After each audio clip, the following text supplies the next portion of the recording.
Hello friends, आज हम explain करेंगे 2015 की जापानीज मूवी टैग की।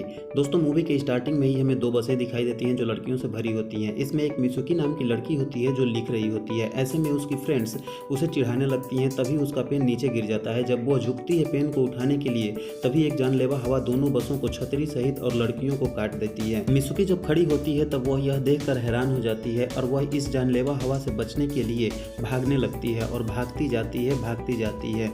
इसी बीच उसे चार लड़कियां दिखाई देती हैं और वह इन्हें बचाने के लिए बोलती है, लेकिन वे बच नहीं पाती हैं, कट जाती हैं। तब तक वो एक लड़की को बचा लिए रहती है। साइकिल से जाती कुछ लड़कियों को वे आवाज लगाती हैं, लेकिन वो भी बच नहीं पाती हैं, कट जाती हैं और उसके बाद ये भी लड़की कट जाती है। उसके बाद मिसुकी भागती रहती है और मिसुकी भागते भागते एक जंगल में पहुंचती है जहां बहुत सारी लाशें पड़ी रहती हैं। वहां वह अपना कपड़े बदलती है और मुंह धोती है। मिसुकी यहाँ पे थोड़ा सा रिलैक्स करती है और मुंह हाथ धोकर यहाँ से चल देती है। चलते चलते मिसुकी अपने स्कूल पहुंचती है। वहां इसकी दोस्तें इससे बातें करना चाहती हैं, लेकिन ये मिसुकी किसी को पहचानती नहीं है।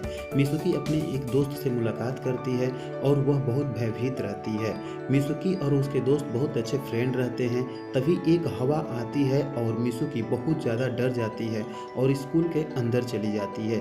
मिसुकी अपने फ्रेंड को बताती है कि उसके सपने में एक हवा आया था जो सभी लड़कियों को काट दिया। यह बात सुनकर उसकी दोस्त उसे बाहर ले जाती है और हाथ को बाहर करने के लिए बोलती है और उससे बोलती है कि हवा हमेशा की तरह यह किसी को काट नहीं सकती। मिसुकी को रिलैक्स देने के लिए उसकी दोस्त उसे बाहर ले जा रही होती है। तभी उसकी टीचर से मुलाकात होती है और उसे चकमा देकर ये भाग जाती हैं। उसकी टीचर बहुत ही गुस्से में हो जाती है। मिसुकी और उसकी तीन फ्रेंड्स झील के पास आ जाती हैं और यहाँ वह मौज मस्तियाँ करने लगती हैं।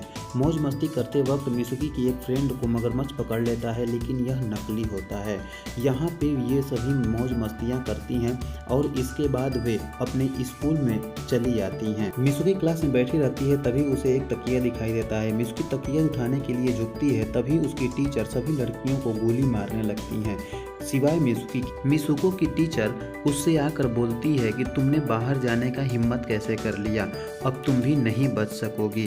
तभी मिसुको की दो दोस्तें आकर उसे बचा लेती हैं, लेकिन बाहर निकलते वक्त टीचर ने उन दोनों को भी मार दिया। मिसुकी की टीचर अलग अलग बंदूकों से लगातार गोलीबारी कर रही थी और मिसुकी यहाँ से कैसे भी करके जान बचाते हुए भागते भागते भीड़ भाड़ के इलाके में पहुंची। यहाँ एक ऑफिसर उसे मिली। मिसुकी ने सब कुछ उसे बताया, लेकिन जब पुलिस ऑफिसर ने मिसुकी को एक मिरर दिखाया तब मिसुकी यह देखकर हैरान सी हो गई। मिसुकी का चेहरा बदल चुका था। मिसुकी यह देखकर बहुत परेशान हो गई। वह पुलिस ऑफिसर मिसुकी को लेकर उसकी शादी के लिए जाने लगी और सभी लड़कियां उसे बधाई देने लगीं। मिसुकी जब अपने शादी वाले जगह पे पहुंची तो वहां अपने दोस्त को देखकर थोड़ा सा रिलैक्स महसूस किया और उसने अपने दोस्त से पूछा कि ये क्या चल रहा है। उसकी दोस्त उसे बताती है कि तुम रुको, मैं जो बोलती हूँ वही करो। मिसुकी की दोस्त उससे बताती है कि उसके दो रूप हैं। जब मिसुकी की दोस्त उसे सजाने के लिए ले जाती है तो उसे देखने के लिए कुछ लड़कियां आती हैं, जिसे मिसुकी की दोस्त मारने लगती हैं। इसके बाद टूटे हुए शीशे के एक बोतल को देकर मिसुकी की दोस्त उसे बाहर भेजती है। यहाँ पे सभी लड़कियां उसे चिढ़ाने लगती हैं, जिससे मिसुकी बहुत ज़्यादा क्रोधित हो जाती है। जब मिसुकी यह देखती है कि उसके हस्बैंड के जगह पर एक सुअर है तो वह घबरा जाती है और उसी टूटे हुए बोतल से उस सुअर को मारने लगती है। इसके बाद वहाँ पे सभी लड़कियों को वह मारने लगती है और मिसुकी और उसके दोस्त जब बाहर निकलते हैं तो काले ड्रेस पहने दो औरतों से सामना होता है। उन दोनों औरतों को मारकर मिसुकी और उसके दोस्त बाहर निकल जाते हैं। मिसुकी की दोस्त उसे जाने के लिए बोलती है। तभी मिसुकी की मुलाकात दौड़ते हुए लड़कियों से हो जाती हैं और वे लड़कियां उसको दुनिया से दूर जाने के लिए बोलती हैं। तभी मिसुकी दौड़ते दौड़ते एक अंधेरे जगह पर पहुंच जाती है। वहां उसकी मुलाकात एक लड़की से होती है। वो लड़की मिसुकी को वहां ले जाती है जहां बहुत सारी मरी हुई लड़कियां होती हैं और वे लड़की मिसुकी से बोलती है कि हम सब मर चुके हैं और अब तुम्हें भी मरना होगा।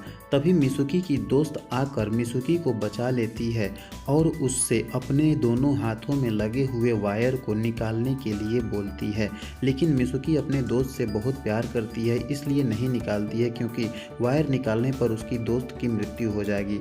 लेकिन उसके दोस्त के बहुत ज़्यादा रिक्वेस्ट करने पर मिसुकी उसकी दोनों हाथों से वायर खींच देती है और तभी मिसुकी की दोस्त का दो टुकड़ा हो जाता है और उसकी दोस्त की मृत्यु हो जाती है। मिसुकी इसके बाद मानवों की दुनिया में पहुंच जाती है, जहां उसे एक आदमी कहता है कि तुम अपने फ्यूचर में आ गई हो। तभी मिसुकी बेहोश हो जाती है।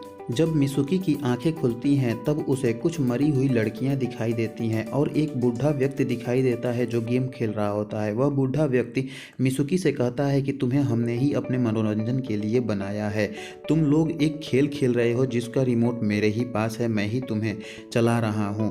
मिसुकी जब दूसरी ओर देखती है तो उसी बूढ़े आदमी के नौजवान आदमी जैसा एक आदमी बेड पे सोता हुआ दिखाई देता है। वह बूढ़ा आदमी मिसुकी से कहता है कि तुम जाओ और खुद को उसके हवाले कर दो, मेरी अंतिम इच्छा को पूरी करो। मिसुकी अपने दोस्तों की कुछ बातों को सोचती है और मिसुकी उस नौजवान व्यक्ति की गला घोंट कर उसकी हत्या कर देती है। इसके बाद मिसुकी उस बूढ़ा आदमी का लाठी लेकर अपने पेट में मारकर खुद को भी मार डालती है, जिस पर बूढ़ा व्यक्ति बहुत चिल्लाने लगता है। इसके बाद मिसुकी का दूसरा रूप जब पेन गिरता है तो वह उस पेन से ही खुद को मार डालती है। इसके बाद उसका तीसरा रूप भी बोतल से खुद को मार डालता है और सब कुछ समाप्त हो जाता है। मिसुकी खुद को बहुत शांत महसूस करती है और बोलती है कि सब कुछ खत्म हो गया। फ्रेंड्स, मूवी यहीं पर एंड हो जाती है। फ्रेंड्स, अगर वीडियो अच्छा लगा हो तो लाइक कर दीजिए, चैनल को सब्सक्राइब कर लीजिए, क्योंकि ऐसे ही वीडियो मैं लाता रहता हूँ। Thank you friends.